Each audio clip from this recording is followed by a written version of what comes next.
তখন তারা কিন্তু কেউ তাকে রাজাকারের গন্ধ ট্যাগ লাগায় বিদায় দেয় নাই। তার মানে কি রাজনীতিতে আপনি রাজাকারের সাথে বন্ধুত্ব বৈধ? আজকে আবার আপনি বলতেছেন জামাত রাজাকার, অমুক রাজাকার। এই যে ফ্ল্যাকচুয়েট করছে রাজনীতিবিদরা, তাদের বিশ্বাস করার কোনো কারণ নাই। এবং আজকের প্রজন্মরা তারা তো বিশ্বাস করবেই না। কেন করবে না? নগদটা দেখাচ্ছি আপনাকে। জুলাই চেতনা এই মুহূর্তে একটা মারাত্মক ব্যাপার। কেন মারাত্মক ব্যাপার? ৭১ সালে যুদ্ধ হওয়ার পর ৫৩ বছর লালন করছেন ভণ্ডামি করে, মানে যুদ্ধের চেতনা লালন করছেন। এই যুদ্ধের চেতনা লালন করে জিয়াউর রহমানের খেতাব কেড়ে নিছেন। কথার কথা বলছি, কথার কথা না, সত্য। তাহলে ৭১ সালে ঘটনা ৫৩ বছর লালন করতে পারলে এই দেশে যে লোক জুলাই চেতনা ৫৩ মাসও লালন করবে না, সে তো এই দেশের নাগরিক না। ৫৩ বছরও বলছি না, ৫৩ মাস। ৭১-এর সময় আমাকে মারছিল কারা? আমাদের শত্রুপক্ষ। আর ২৪ সালে মারছে কে? এই দেশের মাতৃতুল্য নেত্রী, অর্থাৎ মা তার সন্তানকে মারছে। মা তার সন্তানকে মারছে।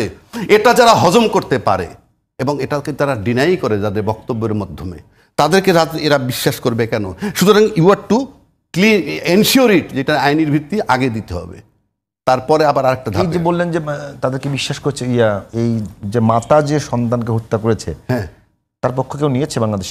এই যে নিচ্ছে কে নেয়, সেটা বল। প্রশ্নটা কইরা আপনি বেকায়দা করলেন, আমার না আপনার আমি জানি না।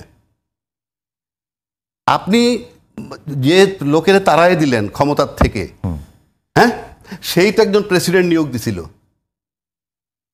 যিনি এখনো আছেন।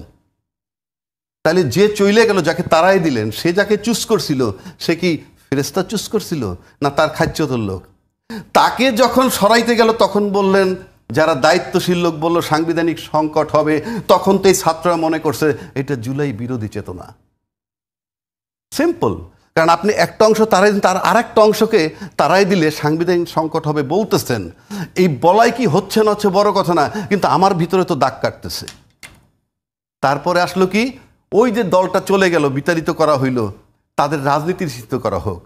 তখনও কিন্তু আবার একটা কথা আসলো, তাদের দল নিষিদ্ধ করা, রাজনীতি নিষিদ্ধ করা আমাদের দায়িত্ব না, জনগণের।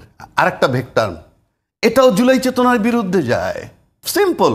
তারপরে যদি আসেন ফেব্রুয়ারি মাস থেকে যখন আপনি জুলাই সনদ এবং ঐক্যমত্য নিয়ে আলাপ করতেছেন, এখন পর্যন্ত আপনি এক জায়গায় আসতে পারেন নাই, এবং সেখানে নোট অফ ডিসেন্টের যে বিষয়গুলো আছে আমরা জানি, সেগুলো সবই জুলাই চেতনা বিরোধী হয়ে যায়।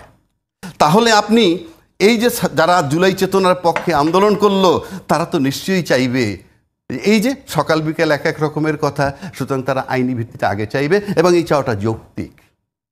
কারণ আমার আস্থা নাই, আস্থাটা নষ্ট করে ফেলছেন। এইবার আসেন, সংসদ হওয়ার পর আপনি বাস্তবায়ন করবেন বলছেন, কিভাবে? সেটার জন্য দরকার, উনি পিআর পদ্ধতির কথা বলছে, একটা আলোচনায় আছে, সনদের মধ্যে সেটা আছে। একমাত্র পিআর পদ্ধতি নির্বাচন যদি হয়, তাহলে কিন্তু ওই সনদ বাস্তবায়ন হবে। আমি চ্যালেঞ্জ করে বলতে পারি, বাংলাদেশে কোন রাজনৈতিক দলের ক্ষমতা হবে না ওইটাকে বাস্তবায়ন না করা। পিআর পদ্ধতির আমি বলছি না হবে কি হবে না, সেটা আমি যাচ্ছি না, কিন্তু সেই বিতর্কে আমি যাচ্ছি না। সেটা রাজনৈতিক দলের সিদ্ধান্ত, রাষ্ট্রের যারা রাষ্ট্রবিজ্ঞানী আছে তারা, সেটা আপনার মত। আমি বলছি এটা হলো মত। কেন? তখন সেখানে এমন একটা সরকার হবে এবং একটা শক্ত বিরোধী দল হবে, এবং সরকার যে হবেন সে নিশ্চিত থাকেন 2/3 মেজরিটি পাবে না। আর 2/3 মেজরিটি যদি না পায়, তাহলে জুলাই সনদ বাস্তবায়ন করার জন্য সে যদি ইন্টারেস্টেড নাও হয়, অন্য একটা পক্ষ যখন বলবে এটা বাস্তবায়ন করো, তাহলে তোমার সরকার থেকে আমি অনাস্থা আনবো, বাধ্য হবে। সুতরাং যদি আজকে জুলাই সনদে আইনি রূপ না দেয়, এই দেশ পিআর পদ্ধতির জন্য চাপ দিবে। কেন চাপ দিবে? কারণ ওইটা বাস্তবায়ন নিশ্চিত করতে হবে। এবং পিআর পদ্ধতিতে যদি আপনি পার্লামেন্টে যান, আমি আর চ্যালেঞ্জ করে দিচ্ছি বাংলাদেশে কোনো রাজনীতিকদেরকে, এটারে বাস্তবায়ন না করে, আইনের সংবিধানে সংযোজন না করে পারবে না। জুলাই সনদ যদি বাস্তবায়ন হয়ে যায়, হ্যাঁ, সেক্ষেত্রে জুলাই সনদের ভিতরেই আছে যে উচ্চ কক্ষে পিআর পদ্ধতি হবে, নিম্ন কক্ষে নয়। ওটা পরে আপনি উচ্চ কক্ষে পিআর পদ্ধতি, সেটা তো আপনি নির্বাচন করে যাওয়ার পর। না, আমি আপনাকে না, আমি ওইটা নিয়ে আমি চ্যালেঞ্জ করছি না, আমি ফর্মুলা দিচ্ছি। এটা কি এমন না, আপনি এখন যদি আইনরূপ না দেন, আমি বলছি যে আইনরূপ দিলাম, এখন যদি এইটাকে জুলাই সনদের আইনি ভিত্তি না দেন, দিলাম আইনি ভিত্তি, হ্যাঁ, আমি একটু আলোচনা করেন। আইনি ভিত্তি দিলাম, দেওয়ার পরে এখন বাংলাদেশের সংসদ কয় কক্ষ বিশিষ্ট? এখন তো এক কক্ষ, তখন তো দ্বিকক্ষ হবে। দ্বিকক্ষ আমি যখন দিলাম আইনি ভিত্তি, হ্যাঁ, দ্বিকক্ষ হলে এটা কি কাঠামোগত বড় ধরনের পরিবর্তন নয়?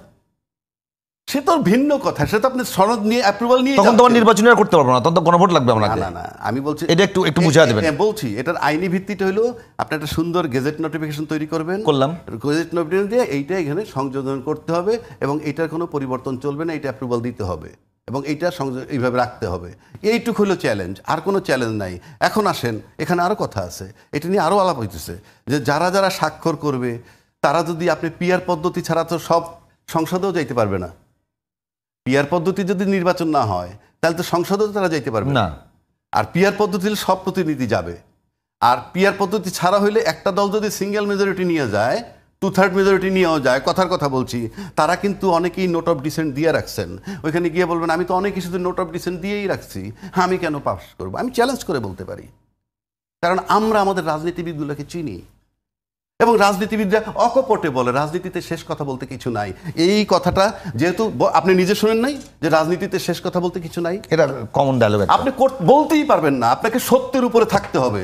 53 বছর আপনার এটা চালাইছেন এইভাবে, রাজনীতিতে শেষ কথা বলতে কিছু নাই। তাহলে এখন যদি আজকে নির্বাচন ইনশাল না দিয়ে কালকে সরকার না দেয় কি করবেন? একটা কথার কথা বলছি, রাজনীতিতে শেষ কথা বলতে এটা কি তামাশা নাকি? এটা কি সমিতি, ক্লাব? এটা রাষ্ট্র। আপনি যা মন চায় তাই বলবেন, স্টেজে বলবেন একটা, ঘরে বলবেন একটা, বাইরে বলবেন একটা, হবে না। দেশ ওই জায়গায় আসতে হবে, দেশ এখন সেই জায়গায় নাই। আমি চ্যালেঞ্জ করে নিলাম, এই দেশ ওই আগের জায়গায় নাই। সেটা তো আপনার কাছে কি মনে হয় যেটা একটা দীর্ঘ প্র্যাকটিস